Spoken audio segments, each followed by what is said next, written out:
everyone, I hope you're all well. Recently I was tagged in a video from a friend of mine, Dan, Camp Life Bushcraft, and he tagged me in a 7 questions video about bushcraft of all things. Those of you who watch my channel know I'm not really a bushcrafter, well I'm not, and more of an outdoors explorer I suppose, and wild camper. But anyway, I've got the list here of the questions that Dan had asked, so I'll try and answer them as best as I can, Dan, and tag a few other people as well.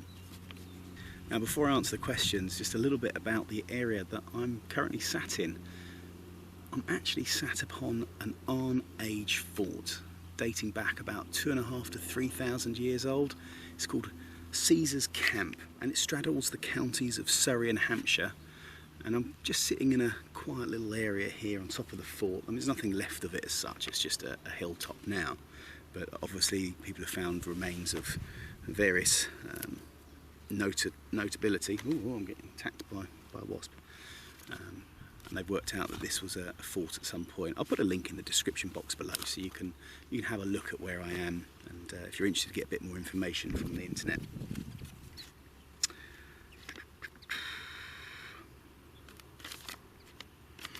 So the 7 questions. Well, the first question is, what was my most memorable camp? And that's really hard for me because I've had some really, really good ones. I think if I'm honest, there's 2 that stick in my mind. I know it says the most memorable, but I'm really stuck with this, so I think I'll go for the first one. Let's just do it. I was going to do the one where I went to Torbay and camped on the coast with my mate John from Muddy Paws channel. That was epic, but if I'm honest, when I was about 12 I was in the Scouts, and we went on a summer camp, and I just remember it vividly. The old tent, the smell of the canvas, and just camping and being away from the family with your mates, and it was just epic. And maybe that's what probably set the seed in my head of outdoor camping and wild camping and things like that, although at the time I didn't know it, and it took me many years to really get back into the wild camping game. Nothing terribly exciting happened on the camp, other than chasing after all the guide girls, you know. But it was just something that really sticks in my head. The camp, and the leaders were good to us, you know. They were good guys, and giving up their time, taking us out, putting up with a load of snotty kids, but it's good fun. So that was my most memorable camp. Solo or group camps? Do you prefer going on a solo camp where you're on your own, or group camps? I like the idea of a group camp, and I've got to be a little bit careful here. I personally, I don't know. See, you can have a solo time and have a good one. I think I'm going to go with group camps, but not groups like 20 people. I think just 2 or 3 people. I think it's quite nice. As you can see on my video catalogue, I've met some really nice people, and in fact they're all really nice people. There's no weirdos or anything like that. They're all good guys, and I've enjoyed their company. So I think a solo camp is great, but if I had to choose, it would be group. When I actually think about it, I get a little bit bored on my own, and I've had some really good fun times with the people that I've met up with through YouTube, in fact, on so whether it's cycling around Dartmoor with Phil, whether it's doing the coastal camp with John, whether it was coming down to Dartmoor and seeing Carl, all of these things, you know, I've had a good time and enjoyed meeting up with people. But big camps like the Preppers Meets coming up, although I'm going to it, I wouldn't want to do it more than once or twice a year because it's just not me, it's too many people. By the way, these questions that I'm answering, I haven't thought about them, I'm just literally doing them off the bat to you now. Next one, favourite knife. What's my favourite knife? I don't really do knives as such. I've got that Izzy, that's quite nice, but it's not a favourite, it's just a tool. I think I've only really got 3. I've got the Izzy, I've got a little, not a flick knife, but a little folding knife, which is quite nice, like Gerber, whatever. It's only like a £10 one, that's good. But I suppose if I had to choose, it'd be my my pocket knife. I should have brought it with me, I could show you. But again, if you look on my back catalogue, maybe I'll put a link here to the one of the responses I did for Funky Prepper, and I chose it as my favourite knife then as well. And it's a knife, a pocket knife, a Swiss Army one that my brother gave to me when I was 21. So it's got a lot of sentimental value. Where did I learn bushcraft? Well, I haven't learned any bushcraft, so I'll have to skip that. But I suppose lighting fires from scratch, does it count with a ferro rod? Not really, but I could do it if I had to, but I'm a bit lazy. Those of you who have camped with me know I'd rather just chuck a fire lighter on. You know, you've been walking all day, do you really want to be dicking about trying to light a fire with a flint and steel? Really? I think people who've got time on their hands do that. I'm afraid I don't. So bushcraft for me, I don't really do it. But bushcraft elements, again, scouts, and probably more recently YouTube, and picking up things when you go out with other people. So going back to the dual camps, you go out with whoever, and you see how they do stuff. You can pick up some good bushcrafting methods and outdoor methods from them. I can't read my own handwriting. Favourite method fire starter. Favourite method of lighting a fire. Well, I've kind of just covered it really, haven't I? A lighter and a cigarette lighter and a fire brick. What are they called? Fire bricks? Not a fire brick. Fire lighter. You know, the sort of thing. I'm really struggling to read my handwriting. What's my most essential bit of kit? That's quite a hard question really, because some will say a knife, some will say a shelter. I suppose for me, I need a good night's sleep. I think probably my tent actually. Yeah, hammock's great, but tent works anywhere, pretty much anywhere. So I think for me, it gives me a good night's sleep. It keeps the bugs off me. I can shelter in it from the wind and the cold. Yeah, I'm gonna go a bit of my tent. Do I have a bug out bag in my vehicle?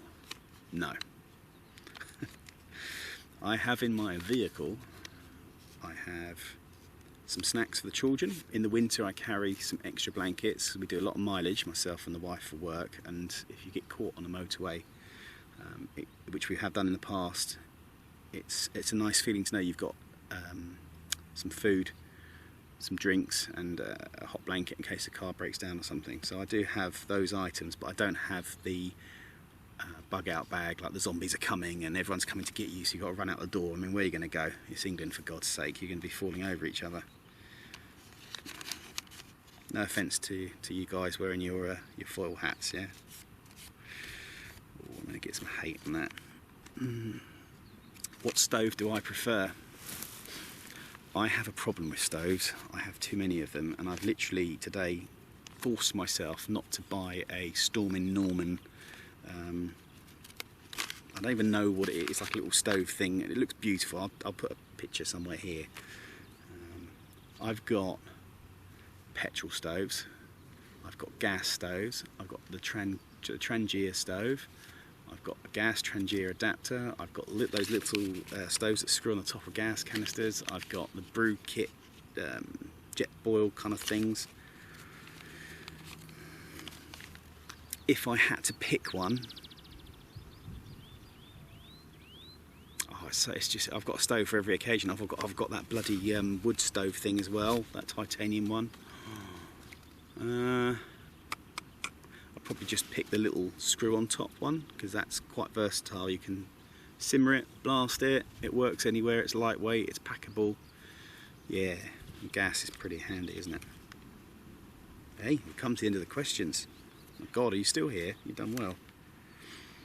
Now, I also wrote down on my list the other people I want to pick, but it's gone a bit blurry. Crap. Okay, number one.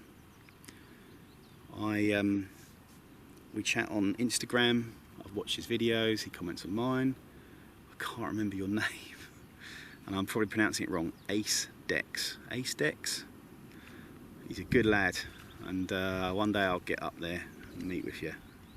There you go, inviting myself over again, I do that a lot. Number 2, Carl, Dartmoor Explorer. It's the second one I've tagged you in, boyo. 3, I had a subscriber recently ask me a few questions, and her name is Izzy, and her channel name is The Young Explorer. No, The Young Adventurer. So I'll put all links to these channels below. She's only a kid, but she's got a passion for the outdoors, which is it's quite refreshing to see in a sort of teenager. Yeah? So, Izzy, see what you can do with these questions. Some of them aren't going to, really apply to you, but let's see what you got. Let's get you involved in the community, because it's a good community, this bushcraft outdoors YouTube-y kind of thing. Nick on Dartmoor, I know you've got a lot going on, mate, so no drama if you can't do this reply or don't fancy it. Nick's videos are brilliant. I really enjoy his stuff, and I've nicked a few ideas from him. And then last but not least, the big hitter of the group, Zed from Zed Outdoors. Zed, what I admire about Zed's channel, if you don't know Zed, fine, you go check him out. I've been a subscriber to his channel since the very early days, and I think maybe under 500 subs, Zed, I think, since and he's up to like 50 something thousand now, and he makes some really good videos. And the thing I was going to say, the thing I admire about Zed is I'll make a comment on his video, and within a few days he's replied back, and he remembers who I am, Surrey Stallion, and he's a good lad, and he still engages with his audience, which is got to be difficult when you're hitting the 50 plus thousand subscribers. So yeah, Zed, if you fancy doing this, feel free. But to all of you guys, it's not a requirement. Just do it if you want to do it. I'm not bothered. It's just a bit of fun, right? It's just a bit of fun. Thank you very much for watching if you got this far, and I'll see you on the next one.